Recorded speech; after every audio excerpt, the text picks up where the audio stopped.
ナム妙法蓮華経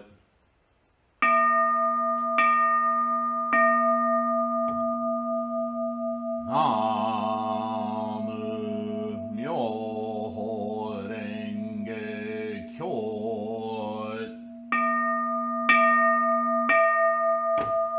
ナム妙法蓮華経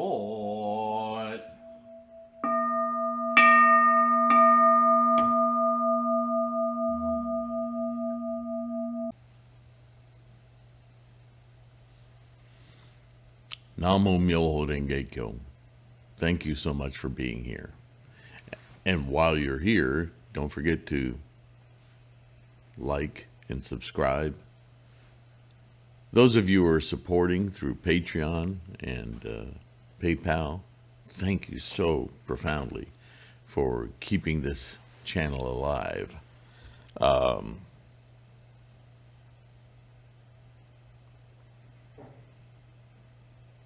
We are, to a great degree, controlled and manipulated by the YouTube algorithms. That's just part of having this platform. I'm very thankful that we have this platform for such a great reach throughout the world, yeah? But in a way, we have to submit to some of the,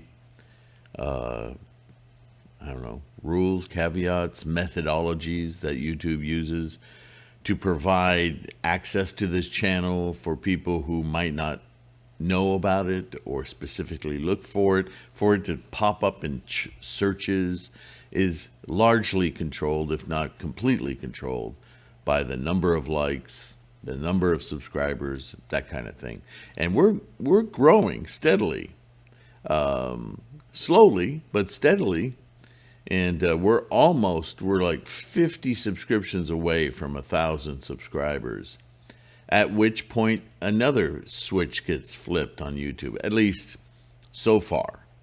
And that enters us into monetization territory. But believe me, it's not like cash is going to come rolling in. It just changes the appearance, the presence of the channel in the YouTube algorithms. And so I'm looking forward to see what that can do for us to spread this teaching of the Lotus Sutra Buddhism via Nichiren scholarship. And speaking of scholarship, Nichiren is going to continue in the Gosho that we're presently reading on the prediction of the Buddha and his testimony about it.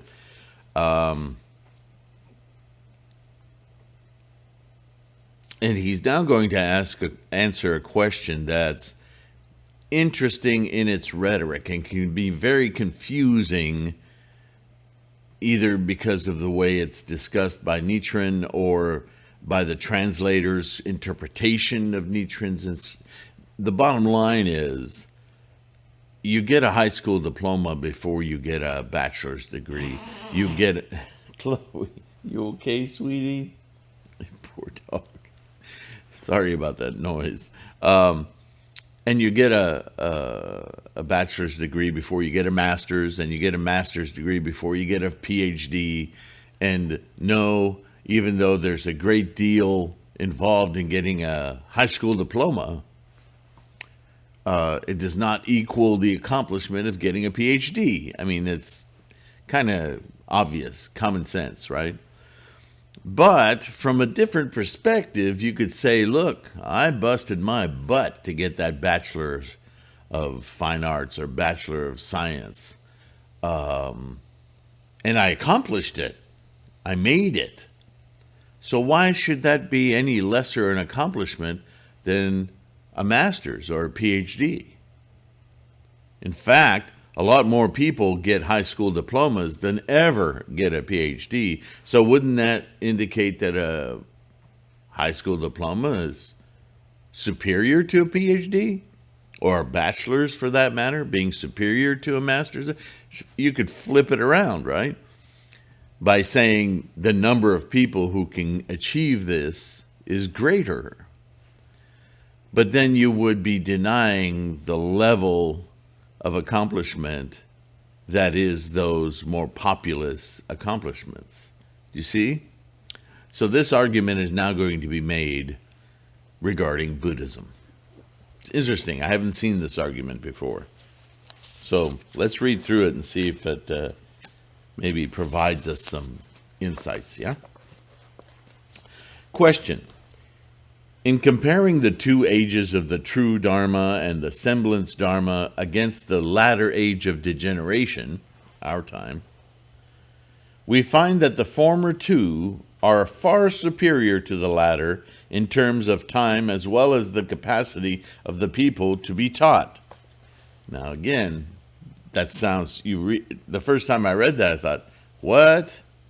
What is this? But you have to understand the question is being asked in terms of the goals of those days. So keep that in mind. Why is it that the sutra rejects the superior time and superior capacity of the ages of the true Dharma and the semblance Dharma, pointing to the latter age of degeneration to be the time when the great Dharma should be spread? You see, the answer's kind of hidden in the question there, right? Answer. I don't know why. Nichiren.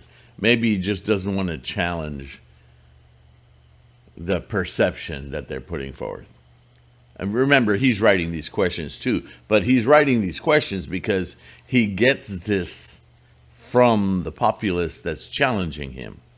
So he wants to address it. The Buddha's intention is unfathomable, but let me support one explanation. According to Hinayana Sutras, during the 1,000-year age of the true Dharma, immediately following the lifetime of Shakyamuni Buddha, all three, teaching, practice, and Buddhahood, will exist. Well, they always do. This is to say, there are those who put into practice the teaching of the Buddha and actually attain Buddhahood. There are. Back in the ages of the early teachings of Shakyamuni Buddha, there were those with the capacity even then to attain Buddhahood. There's no denying that. There's an assumption of denial, but there's no denying that. The profound aspect of the matter, though, is that Shakyamuni's goal from the get-go, before he even attained Buddhahood, was to find a universal truth, that any mind could attain Buddhahood without special capacity or special timing, that they just had the ability to awaken their Buddhahood, and they did. For whatever reason, and this is why he's saying, I'm not going to try to understand the intention. It's unfathomable, right? But some people will attain enlightenment just by raising the curiosity and the commitment to do so. But that's not everyone. That's not universal. During the 1,000-year age of the semblance Dharma, afterward, however, there would remain only two: teaching and practice, such that there are some people who practice the teaching of the Buddha, but nobody is able to attain Buddhahood. Because in that time period, people could learn a lot, but they couldn't actualize it. It just wasn't attainable to them. Although we have to allow for the occasional odd one out, right? But the general form was of teaching and practicing, moving toward Buddhahood, but never really realizing it. It wasn't in the program.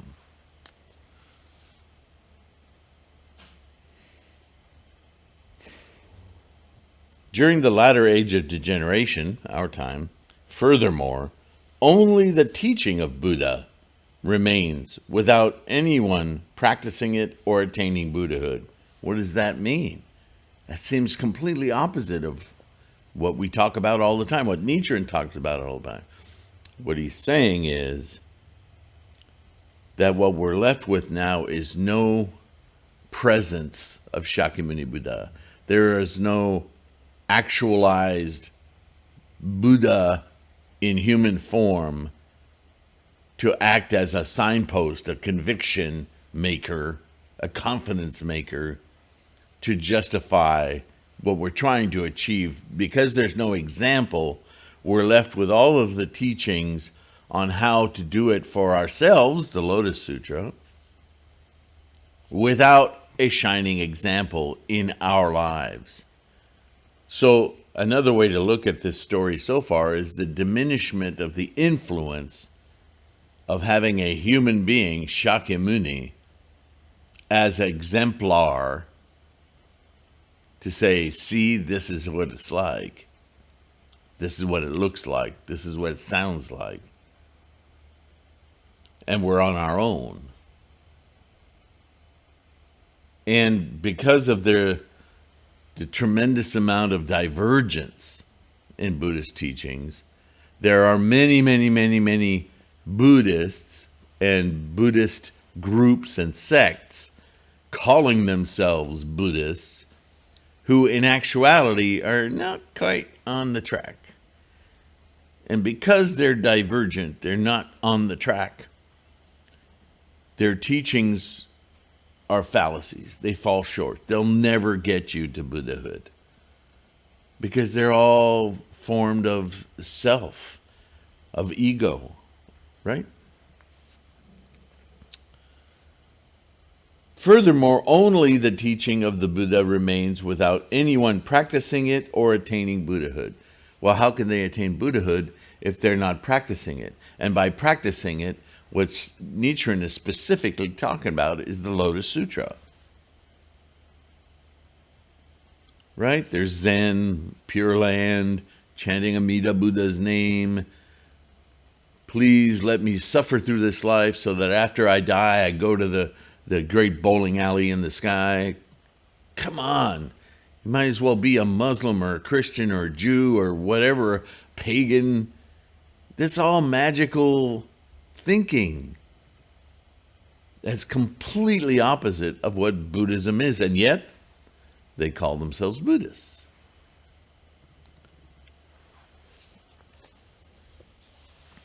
In contemplating this on the basis of the Lotus Sutra, we find that the existence of teaching, practice, and Buddhahood during the 1,000-year age of the true Dharma means that those who had heard the Buddha preach the Lotus Sutra during his lifetime were born into this world in the age of the true Dharma to attain Hinayana Buddhahood. Because they talk about Buddhahood in Hinayana teachings. It's not that they don't talk about it. It's that the level they're reaching, the high school diploma, isn't complete, perfect, fully realized Buddhahood. It's a qualifying step.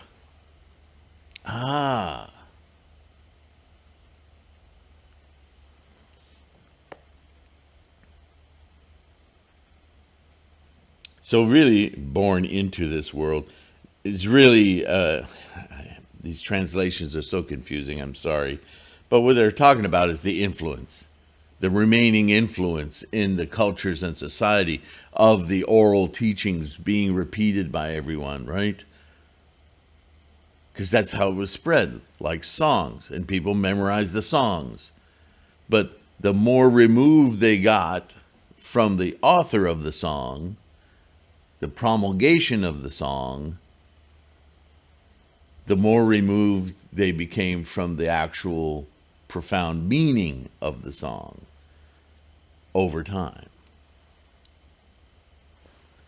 Right? You can remember something, it depends on how old you are, but you can remember the lyrics of some songs now, and they don't mean the same thing to you that they did when you were 16.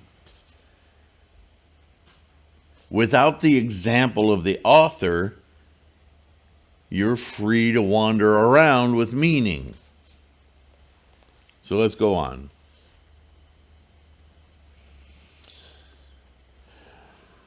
Those who were born in the age of the semblance Dharma, this is 2,000 years, or the third and fourth 500-year periods after the extinction of Shakyamuni Buddha, however, had less chance of listening to the Buddha preach the Lotus Sutra during his lifetime. Well, of course. Their influence had diminished greatly by then. No time machine in Buddhism. It's the language of describing influence, cultural decay, so on and so forth. So none of them were able to attain Buddhahood by means of the Hinayana Sutras. Not that it would have been any good, because a high school diploma is just that. That the teachings that they were practicing later, accomplishing a high school diploma was irrelevant. So consequently, they couldn't reach that Buddhahood because it wasn't the pinnacle of the teachings and the practice that they were involved in. They could only be reborn in Pure Lands in the universe by means of provisional Mahayana Sutras. So in the view of the third and fourth 500-year periods of the time, the capacity of the people to manifest their Buddhahood in mind was restricted to, and this must mean a tremendous, and well, we have it today, this tremendous, what to call it, attachment, love affair, delusion of this magical thinking that this life is junk, that we'll only get to that great bowling alley in the sky after we die. And then we'll know Buddhahood. Yikes, come on, people. How can we, in the 21st century, still have people who think that way? Well, we do. We have people who think that because they say something that makes it true. They don't care about facts. They don't care about investigating for themselves. They have no dignity. No dignity. Doesn't dignity demand that what you utter from your mouth has some basis in reality? Doesn't it? Not today.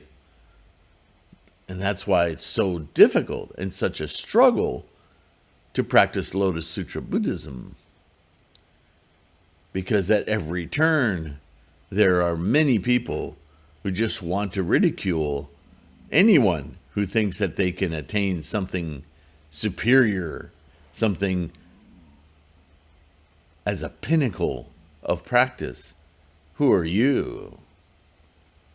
It's such petty, childish jealousy. It's ego. And in our world today, that rules the day, doesn't it? Right or wrong doesn't seem to matter anymore. Whoever's loudest, that's what matters.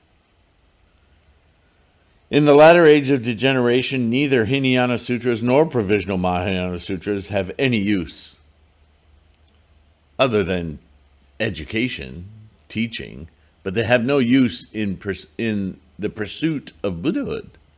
They're just completely ineffectual. They certainly can't stand up to the scrutiny of a bunch of thugs. In Hinayana, only the teaching exists.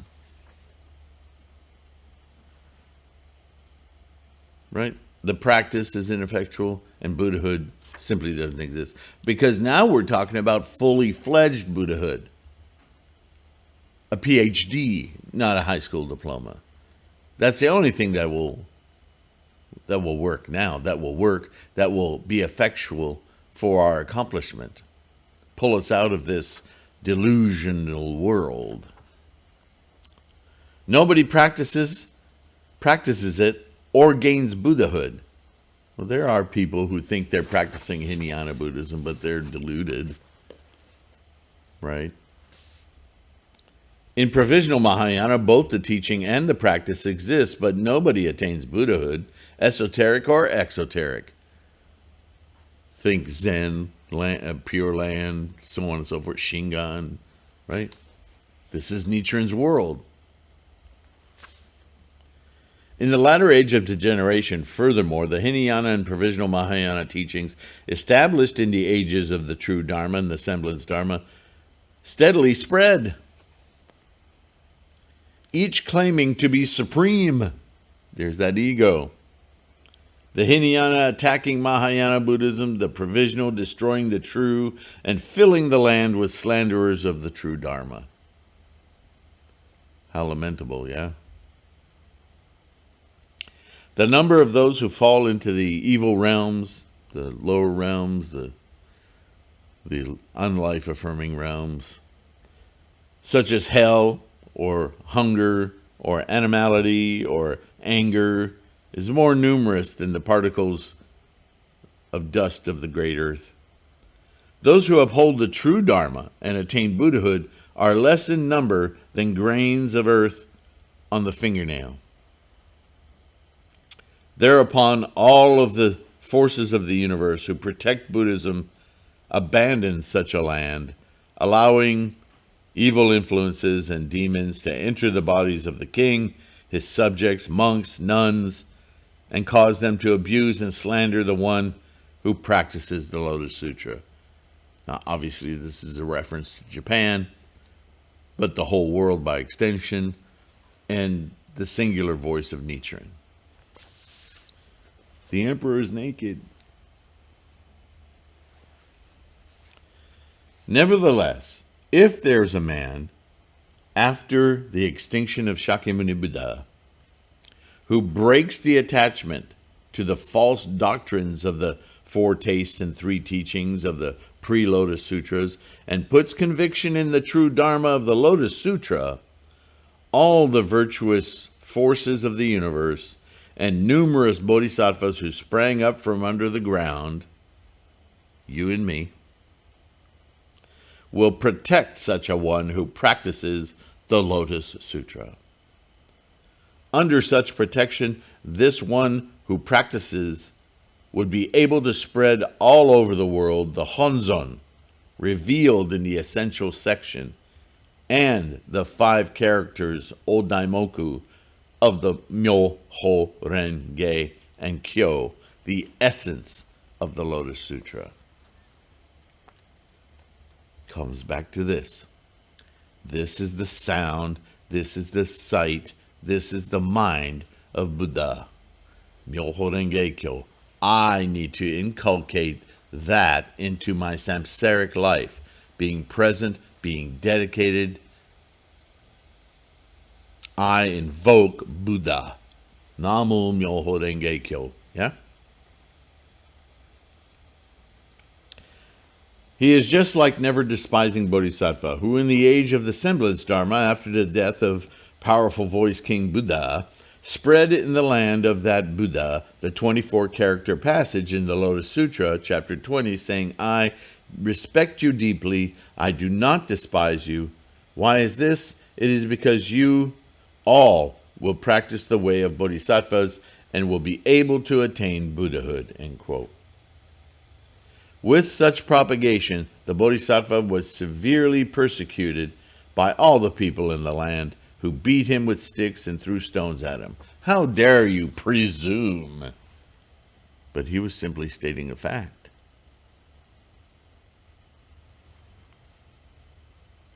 Although the 24 characters of never despising bodhisattva differ in wording from the 5 characters which I, Nichiren, spread, they are the same in meaning. We both appeared in this world under the same conditions, he toward the end of the age of the semblance Dharma after the death of powerful voice King Buddha, and I at the beginning of the latter age after the death of Shakyamuni Buddha, or the extinction of Shakyamuni Buddha. Also, never despising Bodhisattva and I, Nichiren, are the same stage of progress in the practice of the Lotus Sutra. He is in the initial, rejoicing upon hearing the Lotus Sutra, rank in the five-stage practice, while I am an ordinary man in the second stage of the notional understanding in the six-stage practice. So he's comparing himself, a human, a man, practicing the ultimate teaching of Mahayana, the Lotus Sutra, and comparing himself to the personage in the story in the Lotus Sutra of never despising Bodhisattva. He is inculcating the teaching into his life, which is what we're doing. Question: how do you know that you're the one who practices the Lotus Sutra in the beginning of the latter age of degeneration? How do you make this claim? Well, he's made this claim many, many times, and he's described it many, many times. But in the context of this writing, he once again wants to establish, and this is, after all, his testimony. Answer: the following statements in the Lotus Sutra verify it to be the truth. Quote, many people hate this sutra with jealousy, even in the lifetime of the Buddha. Not to say, and this is Shakyamuni Buddha, not to say after his death. In chapter 10, the teacher of the Dharma, quote, ignorant people will speak ill of us who propagate the sutra in the latter age of degeneration, abuse us and threaten us with swords and sticks. We will be driven out of our monasteries from time to time. This is in chapter 13, encouragement for keeping this sutra. Quote, many people in the world will hate this sutra and few will believe it.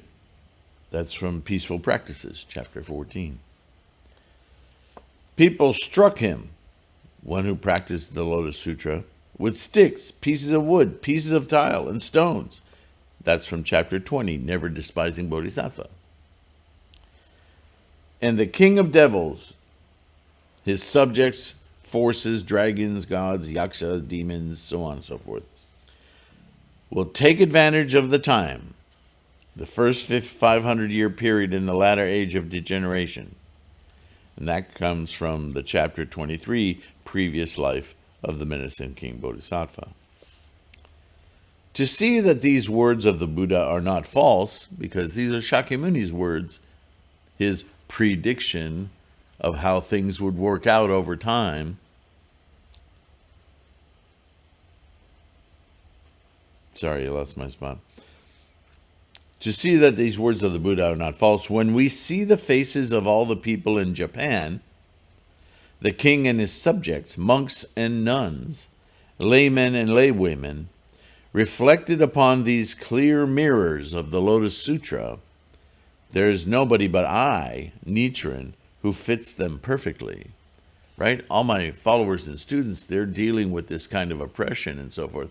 But it's obvious who's getting persecuted the most, threatened with his life the most. The most serious repercussions throughout Japan are happening to me. I am the progenitor of this, and therefore I am the target of all the ire, anger, jealousy, right? As for the time, we certainly are at the beginning of the latter age of degeneration by definition. Should there be no Nichiren today, these words of the Buddha would be proved false. If there wasn't somebody to stand up in the crowd and call out the emperor as naked, then everything the Buddha has written about the evolution of how this practice would unfold over time would fall flat. It would just be a big story. But that singular voice at this time, which was calculated by Shakyamuni 2,500 years earlier, is quite auspicious, wouldn't you agree? It demonstrates a clear understanding of people's capacity and the time. It's not magical. It's a very reasoned and rational argument, teaching, saying. You can say that 2 plus 2 are 4, but 4 is the prediction of 2 plus 2. It's not magical. Follow? Question closely. Interesting. I've never seen that in a translation before. Question closely. Is this Nichiren admitting in this form that he is the one who's posing the question? I mean, we all know that. Why closely? Let's go on. You are more self-conceited than Mahadeva of ancient India, who caused the first great schism in the community of Buddhist monks and nuns, or Shinzen Bhikkhu, a disciple of the Buddha who believed himself to be an arhat and ended up in the hell of incessant suffering. What do you have to say about this? So, this is an accusation, enacting exactly what Nichiren just got done saying. The Hinayanists will hate the Mahayanists, the this and the blah, blah, blah, blah. So he's calling out Nichiren. He's saying, you're an egomaniac. Answer. The grave sin you have committed in accusing me, Nichiren, is more serious than what was committed by Devadatta, who fell in hell alive, or Vimalamitra, the Hinayana master who died a madman for slandering Mahayana Buddhism. He's not mincing any words, is he? Quote, my words may sound self-conceited, but they were solely to show the infallibility of the Buddha's prediction. Suppose they were self-conceited, then whom can you name among all the people in Japan except me, Nichiren, to be the one who practices the Lotus Sutra? In order to slander me, Nichiren, you are saying that the Buddha's prediction is false. Is it not you who are very wicked? Isn't it you who's making this super conceited statement that's invalidating all of Buddhism? These are just facts. Like that old black and white TV show, Dragnet. Just the facts, ma'am. Question. You, Nichiren, seem to fit the prediction by the Buddha, but I wonder whether or not there are others who practice the Lotus Sutra also in such lands as India and China. What do you think of this? Oh, not a bad question. Answer. There will never be two suns in the world. Suns as in this S-U-N, sun. How could there be two sovereigns in a country? There should be only one who practices the Lotus Sutra in the latter age of degeneration. That's an interesting statement. And I'm wondering how that was constructed, really. But what he's indicating is that if there's a votary of the Lotus Sutra in the time period as Buddha predicted, as Shakyamuni predicted, then it should be a singular voice. It shouldn't be randomly all over the place so that they're competing. See? That would not be Shakyamuni's prediction, nor would it be effective, because there's always human nature. This one's before that one, this one's better than that one. No, if it's the ultimate teaching, then it needs to be for everyone, and therefore it's guided by a singular point. Make sense? Question. How do you know that? Answer. The moon rises in the west and shines on the east. The sun rises in the east and sheds light on the west. Buddhism spreads the same way. In the ages of the true Dharma and semblance Dharma, it spread from west to east. In the latter age of degeneration, it spreads from east to west. When Venerable Amogosvajra, or Pukung, and his disciple Han Kuang of the True Word, or Shingon school, made a trip to India, a priest there said to Han Kuang, I heard that Tendai in China teaches superbly, differentiating true Buddhism from the false and judging the comparative superiority of Buddhist sutras. Is it not possible for you to translate his words and transmit them to India?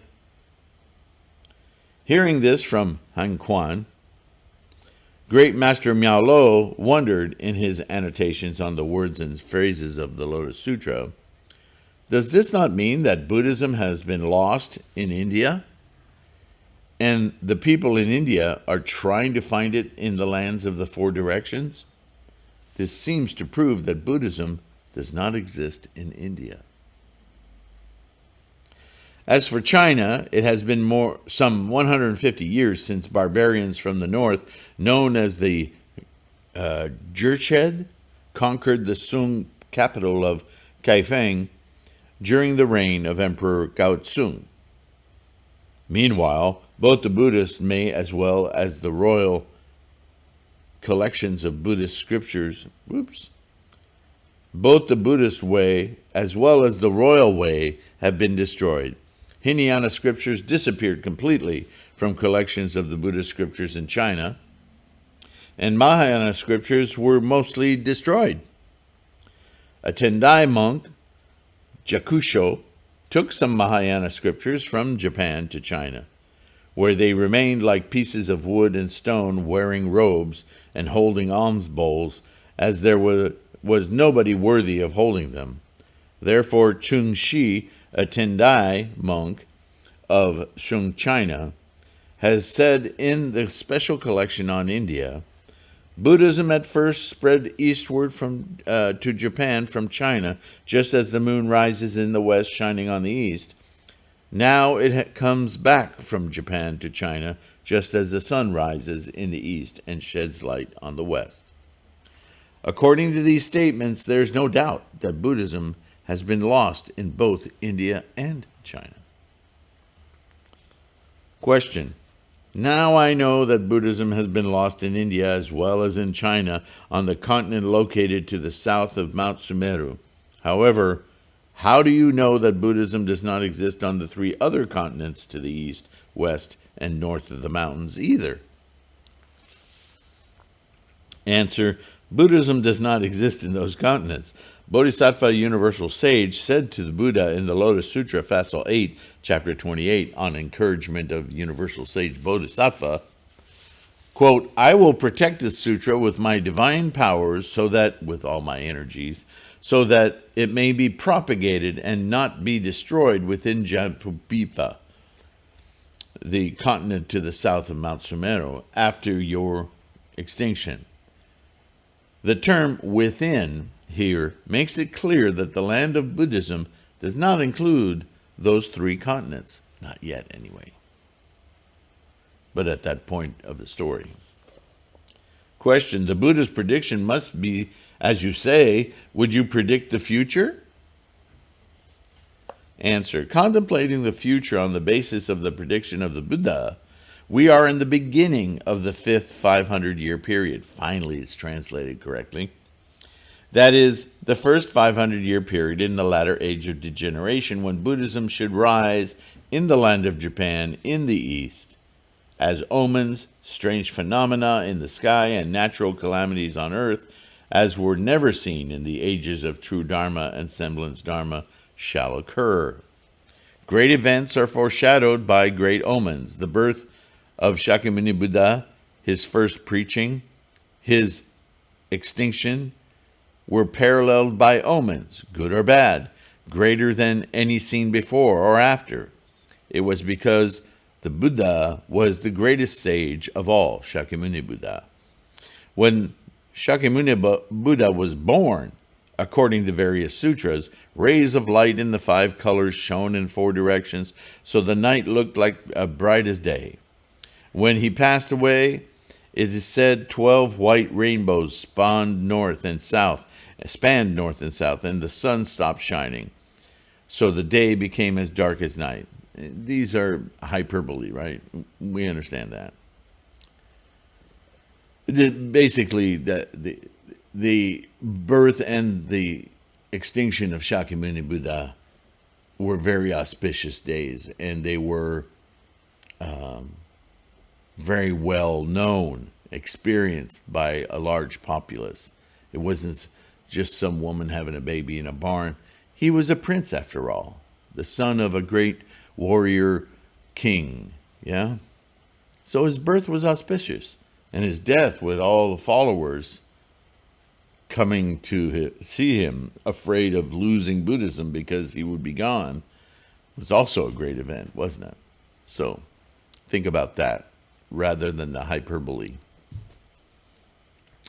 Nevertheless, the great earthquake and strange phenomena in the sky which we have had since the Shoka era until this year, the 10th year of the Bun'e era in 1273, are comparable to those great omens in the time of Shakyamuni Buddha's birth and extinction. You should know from these occurrences that a man as great as the Buddha is going to be born or is about to pass away. A great comet rose in the sky. Which great ruler or his subject does it foreshadow? He's talking, of course, about the apparition in the sky that happened when at Tatsunokuchi, when they were going to behead him. And it freaked everybody out, so they just banned him to an island to die. An earthquake shook and tilted the earth 3 times. Which sage or wise man does it foretell? Again, another event in Nichiren's day. You should know that these are not ordinary omens, good or bad, large in size. They solely foreshadow the rise or decline of this great Dharma. Tendai says in his words and phrases of the Lotus Sutra, quote, looking at the heavy rainfall, one should know the size of the dragon which causes the rain to fall. Seeing the abundance of the lotus flowers, one can see the depth of the pond where the lotus grows. Right? We've read those quotes before. The idea of understanding causes by observing effects. Miao Lo interprets this in his annotations on the words and phrases of the Lotus Sutra, quote, men of knowledge know the cause of phenomena, and only snakes know the way of snakes. Only the one who practices the Lotus Sutra knows the rise of the great Dharma by looking at great omens. The insights that we gain from our practice of Namu Myoho Renge Kyo. All right, let's wrap this up. 21 years have already passed since I, Nichiren, became aware of the appearance of the one who practices the Lotus Sutra at the beginning of the latter age in the land of Japan. During these years, especially in the last few years, I have encountered a continuous series of calamities day by day and month by month. Surely, I will be executed soon. It seems difficult for me to survive this month or this year. Right? I think he's just been released from Sado. The 3rd major persecution. Who except me, Nichiren, is foreshadowed by those great omens? Those who have any doubt may ask my disciples to instruct them further.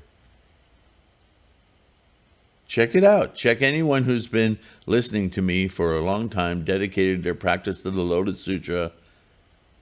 Ask them their own experiences and their own witnessing of the turmoil around me, the one who dares to say,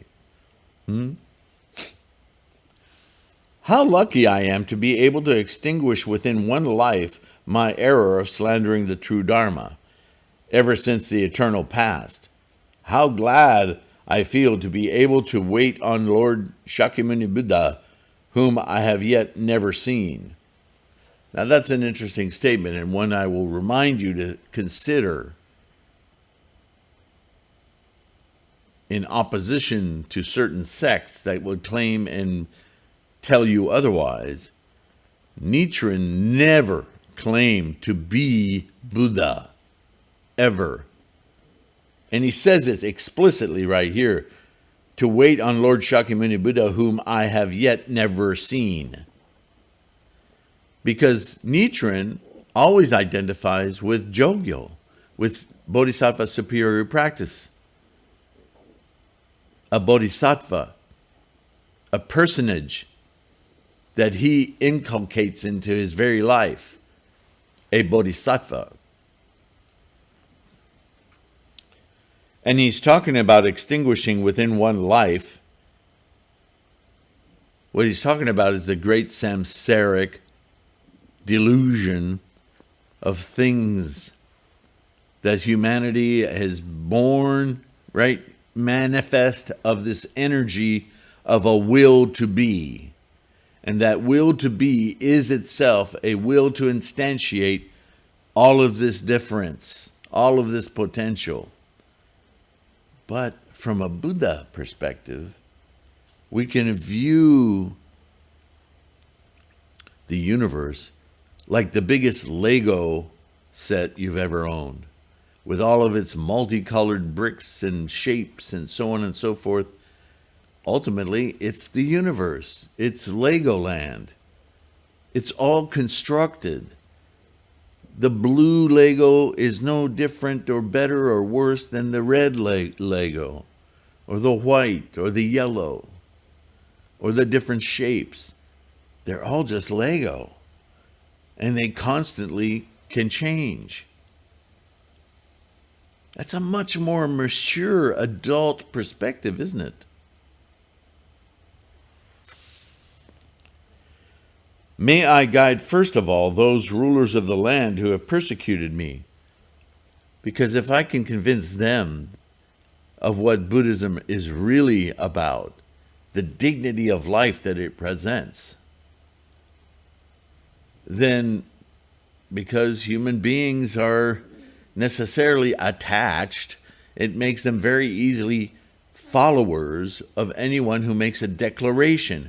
And so if I find the wisest and the most powerful ruler, the leader of the Japanese, in this case, and I convince him or her, but certainly back then him, that this is the way, then everyone in the land will be influenced to practice correctly. They may variously believe or not, but at least they'll be on the right path. And that will eventually lead to Buddhahood. No question. So Nichiren's life has been dedicated to doing that because he understood that with that pinnacle of influence, he could change the karma, the direction, the influence, the manifestation of Buddhahood in everyone in Japan, and by extension, Jampudvipa and the world. Following the very predictions of Shakyamuni Buddha. May I present this great merit to my parents who gave birth to me before I die. Whatever karmic resonance they maintain within my existence, I can take that energy, that manifesting energy, and influence it to Buddhahood.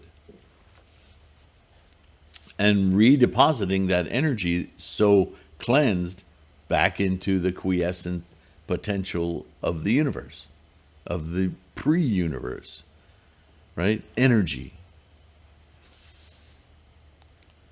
I now realize, though dimly, the heart of the 11th chapter of the Lotus Sutra, beholding the stupa of treasures, the treasure tower. It is stated in this chapter, even a man as powerless as I can throw Mount Sumeru over to countless numbers of Buddha lands. Even more so, it is not easy to uphold the Lotus Sutra in the evil world after the extinction of the Buddha, of Shakyamuni Buddha. Grandmaster Dengyo interprets this in his outstanding principles of the Lotus Sutra. The Buddha has determined that it is easy to spread the sutras, which are shallow in meaning, and difficult to spread those which are profound in meaning. A man should leave the shallow and take the deep. Therefore, Grandmaster Tendai, putting conviction in Shakyamuni Buddha, spread the Lotus Sutra in China, and all the kinsfolk of Mount Hiei, receiving the teaching of the Lotus Sutra from Tendai, spread it in Japan. I, Nichiren of Awa Province, graciously received the teaching of the Lotus Sutra from 3 masters, Shakyamuni Buddha, Tendai, and Dengyo, and spread it in the latter age of the generation. Therefore, I dare add myself to the 3 masters, calling ourselves 4 masters in 3 lands. Namo Myoho Renge Kyo, Namo Myoho Renge Kyo. That's how he closes the letter. Do you see his humility even in this last paragraph? I said that the realization of being the actual treasure tower, being Namu. See, that's why Namu is so important. It's this apparatus, this being, Namu, manifesting Buddha. Buddha perception, Buddha experience, Buddha understanding, Buddha compassion, Buddha equanimity. That's what it is to be the treasure tower. Namu Myoho Renge Kyo, just like it's pictorially described in this mandala.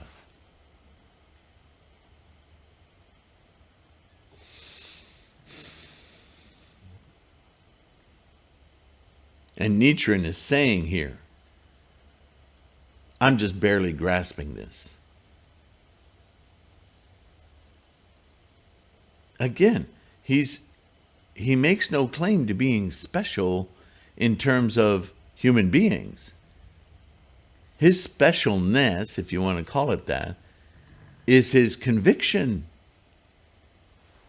right? His actions are all dedicated to fulfilling the actualization of a treasure tower which is simply another human being with the perceptive enlightenment of Buddha eye, Buddha ears, Buddha, all our consciousnesses seeing and experiencing the profound dignity and awe of this process of all phenomena, of the universe, of life. Make no mistake, that's what we're doing. It's immense.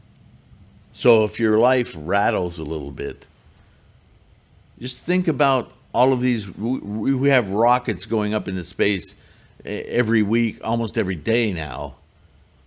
All of them, when they come back to Earth, the living planet, go through tremendous vibrations and fury and heat when they penetrate the atmosphere, yes? And then suddenly, air.